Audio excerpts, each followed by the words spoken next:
పెళ్ళైనా పండగైనా వేడుక ఏదైనా పట్టుచీరల ప్రత్యేక వేదిక వారాహి సిల్క్స్. మెడికల్ కాలేజ్ని ఢీకొట్టింది. ఈ సమయంలో విమాన స్పీడ్ దాదాపు 245 km/h ఉన్నట్టుగా తెలుస్తోంది. 245 km/h 25 సెకండ్లలో 240 మంది ఆల్మోస్ట్ వాళ్ళందరూ చనిపోయారు. ఒక్కడు బతికారు. ఆ ఒక్కడి వీడియో మీరు చూశారు.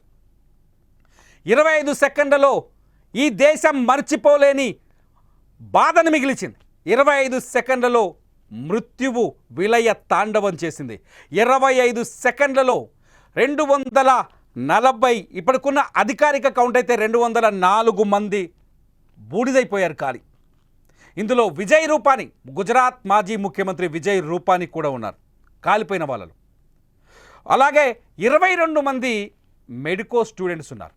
ఈ 22 మంది బీజే మెడికల్ కాలేజీలో డాక్టర్ చదువుతున్నారు. హాస్టల్లో మధ్యాహ్నం 1 గంట కదా, హాస్టల్లో భోజనం కోసం వచ్చారు. ప్లేట్లలో అన్నం అలా ఉండగానే విమానం రూపంలో మృత్యువు దూసుకొచ్చింది. వాళ్ళ ప్రాణాలు బలి తీసుకుంది. ఈ వీడియో చూస్తుంటే ఎవరికైనా గుండె రగిలిపోతుంది. నిజంగా విమాన ప్రయాణం ఇంత ప్రమాదకరంగా ఉంటుందా? విమాన ప్రయాణం మనల్ని ఇంత అంటే ప్రమాదకర పరిస్థితుల్లో మనం ప్రయాణిస్తున్నామా? నిజానికి ఇటువంటిది ఉండదు. నిజానికి ఇటువంటి ప్రమాదాలు చాలా తక్కువ. ఇక్కడ మృత్యువును చూసిన తర్వాత ఒక బాధ కలుగుతోంది. అయ్యో, ఎంత అన్యాయంగా చనిపోయారే అని. ఒక్కసారి ఆ వీడియో చూస్తూ ఉండండి.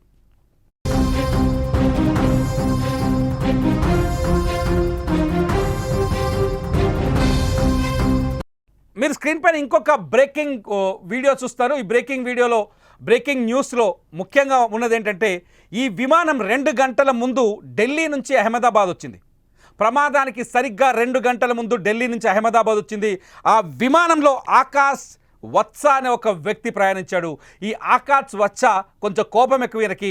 విమానంలో సౌకర్యాలు సరిగ్గా లేవని చెప్పేసి అందులో ఉన్న సౌకర్యాల లేమిపైన ఒక వీడియో రికార్డ్ చేశాడు. ఒకటి కాదు, దాదాపు 2-3 వీడియోలు రికార్డ్ చేశాడు.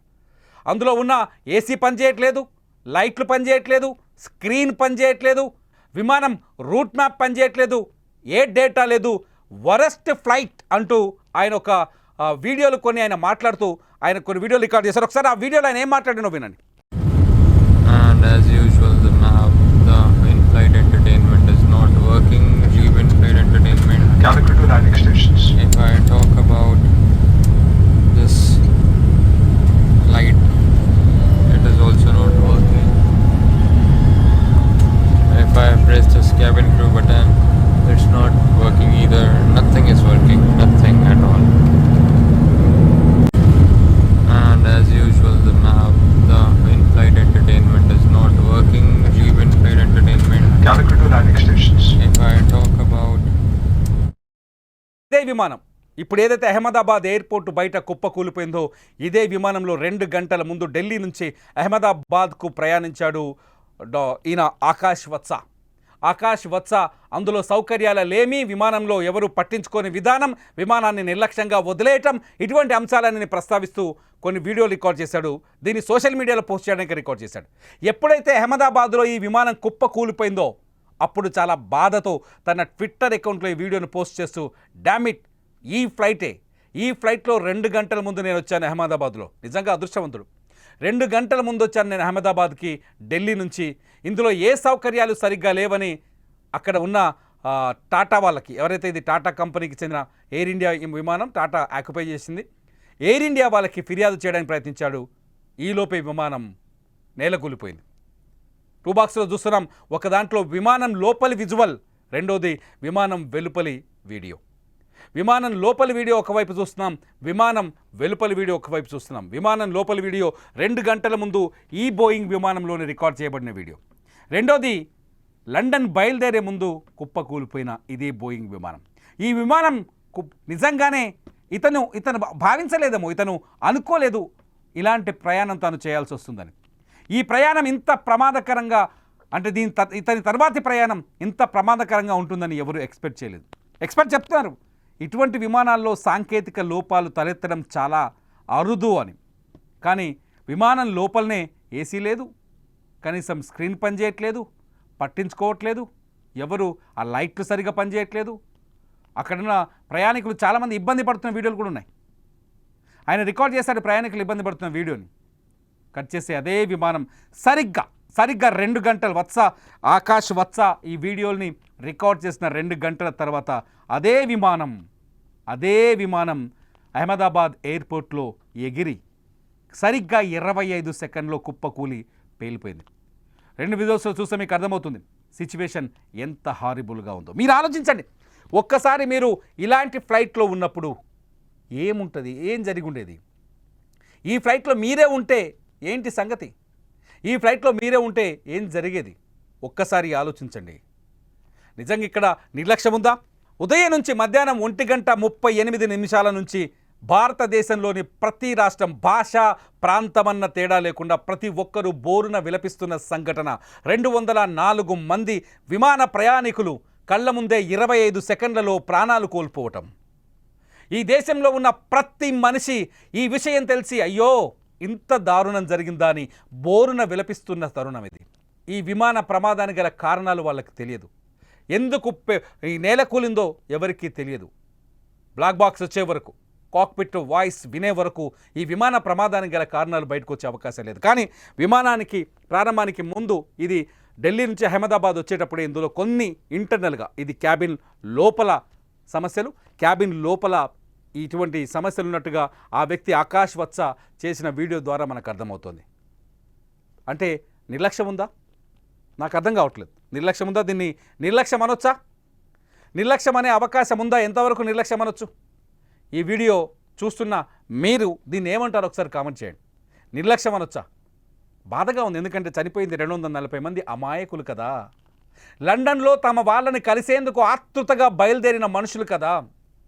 53 మంది బ్రిటిషర్లు ఉన్నారు. వీళ్ళంతా గుజరాత్కి వచ్చి ఈ ప్రాంతాన్ని, భారతదేశాన్ని ఎంతో గౌరవించి భారతదేశంలో ఎన్నో జ్ఞాపకాలని మోసుకొని ఫ్లైట్ ఎక్కారు. ఆ జ్ఞాపకాలు తమ స్వస్థలానికి తీసుకువెళ్ళక ముందే నేల కూలిపోయారు. 169 మంది ఇండియన్స్ ఉన్నారు. ఒక్కొక్కరి కథ చదువుతుంటే నిజంగా కన్నీళ్ళు వస్తున్నాయి.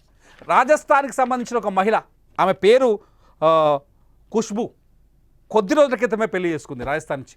ఈ ఖుష్బూ కొద్ది రోజుల క్రితమే పెళ్లి చేసుకుంది. ఈ మహిళ ఈ ఫ్లైట్ ఎక్కింది. భర్త లండన్లో ఉన్నత విద్య చదువుతున్నాడు.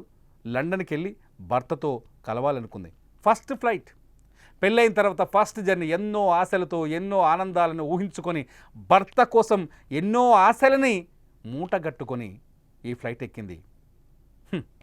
కానీ ఆమె అనుకున్న గమ్యంలో ల్యాండ్ కాలేకపోయింది, ప్రాణాలు కోల్పోయింది. Same scene.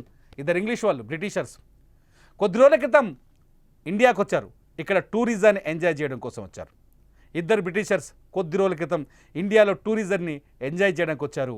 ఆ ఇద్దరు గుజరాత్లో అనేక ప్రాంతాలు తిరిగి భారతదేశం మీద ఎంతో ప్రేమను, అభిమానాన్ని పెంచుకున్నారు. ఎయిర్పోర్ట్కి వెళ్ళిన తర్వాత వాళ్ళు ఒక వీడియో రికార్డ్ చేశారు. ఇద్దరు ఏం చెప్పారో తెలుసా? ఇండియాని వదిలి వెళ్ళడం చాలా బాధగా ఉంది. భారతదేశం మాకెంతో అందమైన జ్ఞాపకాలు, గొప్ప జ్ఞాపకాలను మిగిలించింది. ఈ దేశాన్ని వదిలి వెళ్ళాలంటే బాధగా ఉంది అన్నారు. అంతేకాదు ఇంకో మాట కూడా చెప్పారు, this is last night in India అని చెప్పలేకపోయారు. This is last night, goodbye India అన్నారు. వాళ్ళ మాటల్లో చెప్పినట్టుగానే ఆ వీడియోలో చెప్పినట్టుగానే లాస్ట్ జర్నీ అయింది వాళ్ళ లైఫ్లో, లాస్ట్ నైట్ అయింది. నిజానికి ఈ ప్రమాదమే జరగకుండా ఉండినుంటే ఈ పాటికి వాళ్ళు ఫ్లైట్లో అందరూ హాయిగా భోజనం చేసి నిద్రపోయి ఉండేవాళ్ళేమో. మృత్యువు ఇలా దూసుకొస్తుందని, అది అహ్మదాబాద్ ఎయిర్పోర్ట్ ప్రహరీ గోడ అవతలే ఉందని, అహ్మదాబాద్ ఎయిర్పోర్ట్ ప్రహరీ గోడ అవతల వీళ్ళ కోసం ఎదురు చూస్తుందని వీళ్ళకి తెలియదు. మృత్యువు దూసుకొచ్చింది. ఏ విధంగా? ప్రమాదం రూపంలో దూసుకొచ్చింది. బోయింగ్ 787 పైన ఎదురుపడింది. ఆ బోయింగ్ 787 ఊహించని విధంగా 25 సెకండ్లలోనే పక్కనే ఉన్న బీజే మెడికల్ కాలేజ్ హాస్టల్ పైన పడిపోయింది. వీళ్ళకే కాదు, వాళ్ళకి ఈరోజు మరణం రాసిపెట్టుందేమో అనిపిస్తుంది. ఒకసారి చూస్తే వాళ్ళకి కూడా మరణం అని రాసిపెట్టుందేమో. అక్కడికెళ్ళి ఈ విమానం గుద్దేస్తే ఫ్లైట్లో ఉన్న వాళ్ళు 244 మంది, అందులో ఒక్కడు బతికాడు. విశ్వాస్ కుమార్ రమేష్ బతికేశాడు. కానీ మిగతా వాళ్ళ పరిస్థితి ఏందో లెక్కలు తెలియదు. ఇప్పటికైతే 204 డెడ్ బాడీస్ అయితే దొరికాయి. వాళ్ళ ఐడెంటిటీ కూడా తయారు చేస్తున్నారు. హాస్టల్లో ఉన్న పిల్లలు 22 మంది చనిపోయారంట. బాధగా ఉంది, నిజంగా చాలా బాధగా ఉంది. హాస్టల్లో 22 మంది పిల్లలు చనిపోయారంటే ఏం తప్పు చేశారు వాళ్ళు? ఇంత పెద్ద మృత్యుఘోష మనకెందుకు? ఇంత పెద్ద మరణ ఘోష మనకెందుకు? మీరేమనుకుంటారు? ఈ వీడియో కింద కామెంట్ చేయండి. మీ అభిప్రాయాన్ని ఖచ్చితంగా షేర్ చేయండి. ఈ బాధాకరమైన సందర్భాన్ని ఖచ్చితంగా మీ బాధని మీ మాటల్లో వ్యక్తపరచండి. విమానానికి సంబంధించిన అహ్మదాబాద్ నుంచి లైవ్ రిపోర్ట్స్ కావచ్చు, అహ్మదాబాద్ నుంచి అప్డేట్ సమాచారం కోసం చూస్తూనే ఉండండి Suman TV live, Suman TV digital live.